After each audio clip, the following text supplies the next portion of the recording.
Dnes pôjdeme opäť do pohybu, konkrétne do chôdze. Možno si povieš, že predsa celý deň viac či menej niekam chodíš.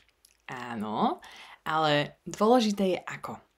Väčšinu času nevenujeme svojej chôdzi vedomú pozornosť. Je pre nás len akýmsi prostriedkom premiesňovania sa. Poď to teda dnes aspoň na chvíľku zmeniť a praktikuj vedomú chôdzu.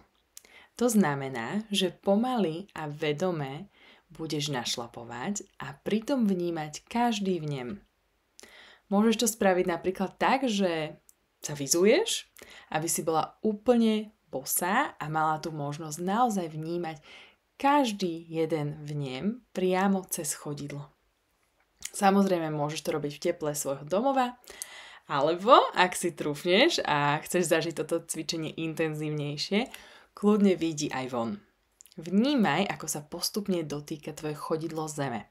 Akú má teplotu tá zem, aký má povrch.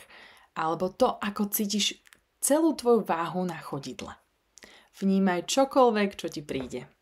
Sprav aspoň niekoľko takýchto naozaj vedomých pomalých krokov.